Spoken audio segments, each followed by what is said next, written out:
Духовната криза, част 5.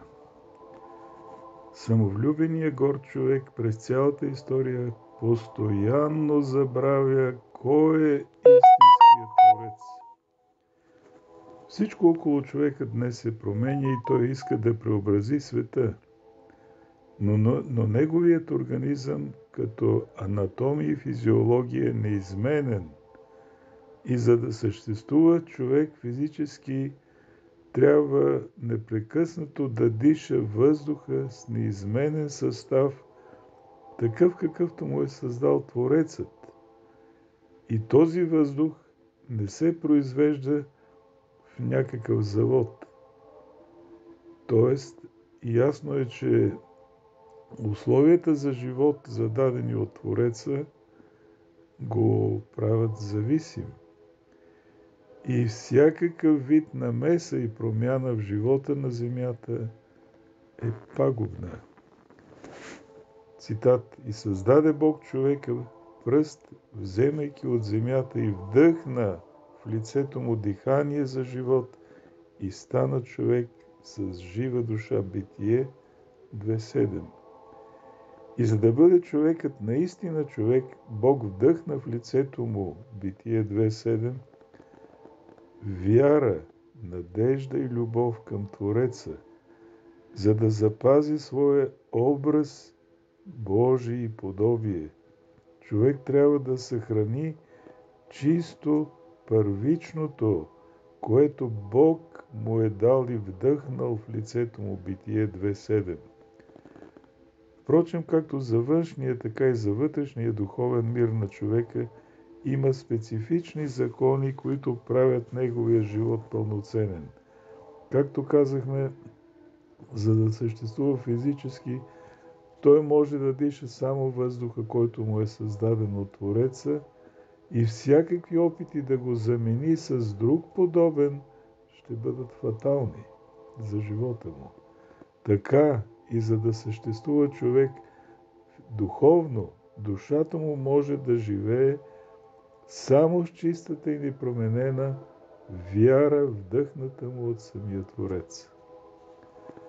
Неблагодарното човечество след потопа обаче, по примера на прародителите ни, отново забрави за своя Творец и вместо на него започна да се покланя на идоли, направени от собствените му ръце. Тоест, вместо на Твореца започна поклонение на творението. И в своята безизходица то отново стенеше в тъжната си обреченост в очакване на Спасител и Изкупител, който трябваше да го избави от тъжната долина на смъртта, да изкупи хората от греха и да ги освободи от проклятието. Да, той дойде и целият свят знае за него. Цитат: „Но светът го не позна“. Йоан 1.10. Въпреки предсказанията на пророците. И това беше най-тежката духовна криза в взаимоотношенията между Твореца и хората, която въпреки всички безумия на човеците беше преодоляна чрез изкупителната жертва на Христа Спасителя. И тя преобрази света веднъж завинаги. Наистина, появата на християнството сложи край на кризата и саморазпадащата се Римска империя. Как Христос, бидейки богочовек, можеше, като се разсъждава рационално, да се роди не в пещера, в ясли с слама, а например в царския палат, като син на императора, и тогава много лесно щеше да се узакони християнството дори институционално и юридически. Но точно тук се крие най-важната негова особеност, че той има надчовешки цели и измерения и едничката му цел е да извиси човека над самия човек. Сам Господ казва: „Моето царство не е от този свят“. Йоан 18.36. Имайки в съзнанието си живия пример за подражание идеал Христос, светът в Рим се преобрази. Хората станаха скромни, искрени, добри, честни, не ламтяха за богатство и земна слава. Умирайки за Христа, християните знаеха, че ще живеят вечно, защото беше жив споменът как Той възкръсна. Страхът от смъртта изчезна, появиха се крилатите слова: за нас обозите смъртта е придобивка. Сравни Филимон 1.21. Вече чрез Христос и последователите му греховете се прощаваха, колкото и да са страшни и тежки те, и можеха да се измият с покаяние. Това беше краят на всички кризи на земята. Възстанови се съюзът между Твореца и творението. Всяка твар ликуваше. Христос възкръсна от мъртвите, със смъртта си смъртта потъпка и на онези, които са в гробовете, живот дарува. Възкресен тропар, глас 5. И само Той ни обещал вечен живот. При кого да отидем? Ти имаш думи за вечен живот. Йоан 6.68. Така приелите Неговото благо и леко бреме, и следващи Неговия призив е, цитат: елате при мене всички утрудени и обременени, аз ще ви успокоя. Матей 11.28. се именуват християни. Но какво означава наименованието християнин? Човек афишира своята професионална, национална, етническа, социална и други принадлежности, лекар, българин и така нататък. Но заявявайки аз съм християнин, означава, че ние сме представители на Христа и на основаната от Него църква. Какви са нашите права и задължения като християни? Всички наши дела, чувства, желания и дори помисли трябва да бъдат съобразени с това, което ни учи Той, Христос, и да съответстват с законите на Неговата света църква.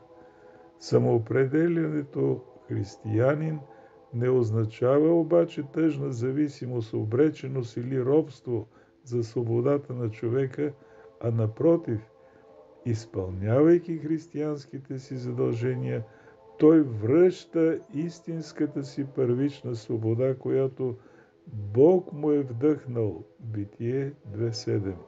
Това е така, защото генетично закодираният идеал от Твореца в човека е това съответствие между Божията воля и идеалния стремеж на творението към своя Творец. Това го казва и светият апостол. Цитат: Той е нашият мир.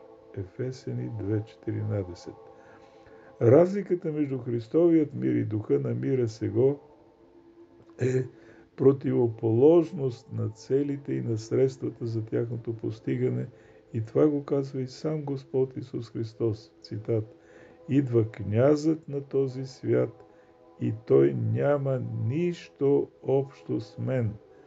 Йоан 14.30. Христовият мир е мир с Бога, с Неговите свети заповеди, и Неговият мир е въжделения мир на душата ни, мир от нашите грехове, от нашите страсти и пороци.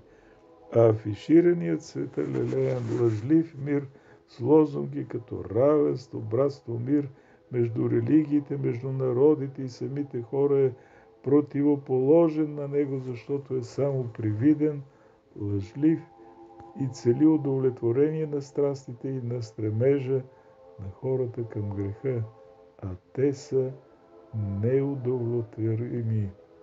Казано кратко, Христовият мир е свобода от греха, а мирът на света е свобода на греха, макар и да не се афишира това явно.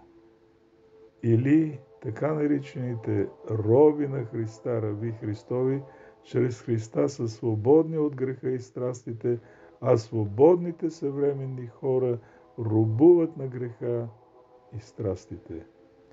Но какво представлява новата промяна с идването на Христос в съзнанието на хората? Новият мотив в живота и поведението им стана законът: възлюби Бога и ближния, в това число и враговете си. Вместо стария безмилостен, коравосърдечен и жесток закон в услуга на Кесаря, се появи противоположен на него. На мястото на суровия недостъпен император се появи невидим, човеколюбив цар, бърз помощник и покровител на всички отрудени и обременени. Цитат: Аз съм с вас през всички дни на свършека на света. Матей 28:20. Обещан е лъжовно той на всички поколения. Бог вече не беше абстракция, а истинската реалност. Чрез Него и в Негово име всичко ставаше светло и изпълнено с вяра, надежда и любов, а без Него отново мрак и безнадежност. Средство за общение и връзка с Него станаха таинствата на Светата Църква и молитвата, която мигновено беше чута.